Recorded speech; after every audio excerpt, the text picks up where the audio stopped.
তৃণমূল করার অপরাধে এক মহিলাকে বিবস্ত্র করে মারধর ও নির্যাতিতা নাবালিকা মেয়েকেও শুভেন্দু বাহিনী মারধর করে বলে অভিযোগ।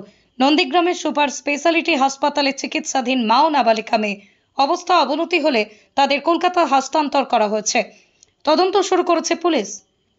আরজিকর কাণ্ড নিয়ে যখন সারা রাজ্য উত্তাল, সেই প্রতিবাদে সামিল হয়েছেন রাজ্যের বিরোধী দলনেতা ও নন্দীগ্রামের বিধায়ক শুভেন্দু অধিকারী। আর সেই সময় শুভেন্দু অধিকারীর নির্বাচিত কেন্দ্র নন্দীগ্রামে এক মহিলাকে বিবস্ত্র করে রাস্তার উপর টেনে টেনে নিয়ে যাওয়া হচ্ছে। এমনকি নির্যাতিতা মহিলার নাবালিকা মেয়ে ছাড়াতে গেলে তাকেও মারধর করা হয়েছে বলে অভিযোগ। নন্দীগ্রাম থানায় লিখিত অভিযোগ দায়ের করেছেন নির্যাতিতার পরিবার। অভিযোগের ভিত্তিতেই পুলিশ একজনকে গ্রেপ্তার করেছে। ঘটনাটি ঘটেছে পূর্ব মেদিনীপুর জেলার নন্দীগ্রাম থানার গোকুলনগর এলাকায়। নির্যাতিতার পরিবারের অভিযোগ, তৃণমূল করার জন্য এক মহিলাকে বিবস্ত্র করে রাস্তার উপর টেনে হিজড়ে নিয়ে যাওয়া হচ্ছে। এই ঘটনা ঘটতেই আবারও নতুন করে উত্তেজনা সৃষ্টি হয়েছে নন্দীগ্রামে। এমনকি ওই মহিলা জল চাইলে তাকে প্রস্রাব করে খাওয়ানোর কথা বলা হয়েছিল বলে অভিযোগ। তারপর ওই মহিলার বাড়ি থেকে অন্ধকারে ভাঙচুর করা হয়। অভিযোগের তীর বিজেপির দিকে। অভিযোগ অস্বীকার করে বিজেপি। মহিলা নির্যাতিতার স্বামী বলেন, আমি প্রথমে বিজেপি করতাম, 21 সালে বিজেপি ছেড়ে অত্যাচারিত হয়ে তৃণমূল যোগদান করি। তারপর থেকে আমার পরিবারের উপর অত্যাচার শুরু করে বিজেপি। ওদের হাতে এখনো পর্যন্ত 3 বার আক্রান্ত হয়েছি। বর্তমানে আমি তৃণমূলের সাধারণ কর্মী। গতকাল বাড়ির পাশেই বিজেপি নেতা নারায়ণ দাস আমার স্ত্রীকে বিবস্ত্র করে রাস্তার উপর দিয়ে টানতে টানতে নিয়ে যায়। এমনকি আমার স্ত্রী জল চাইলে তাকে প্রস্রাব করে খাইয়ে দেওয়ার কথা বলে।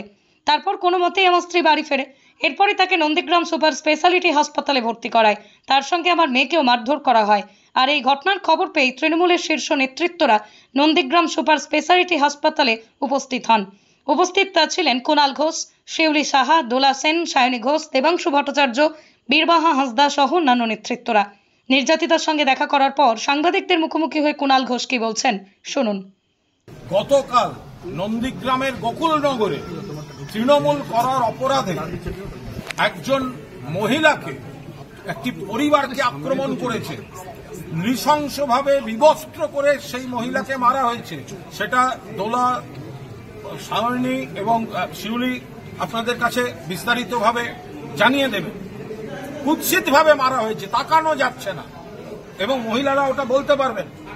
তার কিশোরী কন্যাকে যে নির্লজ্জভাবে তার উপর অত্যাচার হয়েছে, এটা সভ্যতার লজ্জা। বাড়ির পোষা কুকুরটার চোখ নষ্ট করে দেওয়া হয়েছে। ফলে ভয়ঙ্কর, এবং চিকিৎসকরাও জানাচ্ছেন এই আঘাত শারীরিক এবং মানসিক ট্রমা, বিভৎস সেই আঘাত চোখে দেখা যাচ্ছে না, গুরুতর জখম। ফলে আমরা তার স্বামী, তাদের নিরাপত্তা নিয়ে আমরা উদ্বিগ্ন।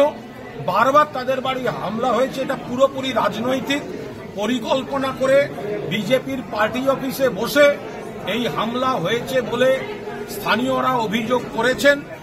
ফলে আমরা যিনি এই গুরুতরভাবে জখম হয়েছেন তার আরও চিকিৎসার জন্য সতর্কতার সঙ্গে, সাবধানতার সঙ্গে এখানকার ডাক্তারবাবুরা যা যা করার করেছেন, কিন্তু আমরা তাকে নিয়ে পিজি হাসপাতালে চিকিৎসা করাবার জন্য আমরা কিছুক্ষণের মধ্যেই কলকাতা রওনা হব। তার আগে আমরা থানায় যাব।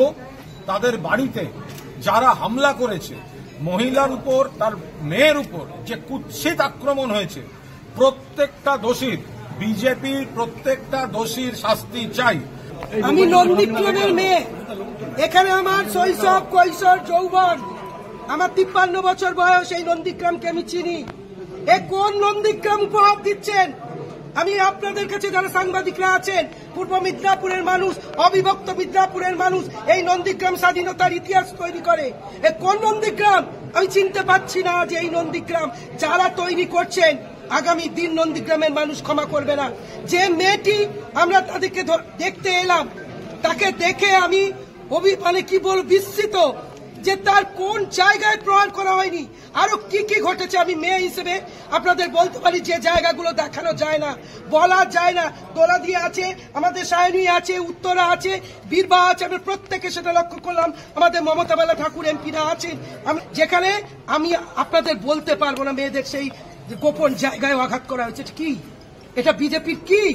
স্যার, শুধু তৃণমূল কংগ্রেস করে বলে তুমি একদিকে যখন বলছো যে আরজিকরের বিচার চাই, আমরাও ফাঁসি চাই, একই মুখে একই জায়গায় এখানে বিজেপির এমএলএ আছেন। আমি তার কাছে বিনয়ের সঙ্গে বলতে চাই, কি হচ্ছে? কি করছেন আপনার লিডারদের, আপনার ক্যাডারদের? আপনি না নন্দীগ্রাম আন্দোলন করেছিলেন?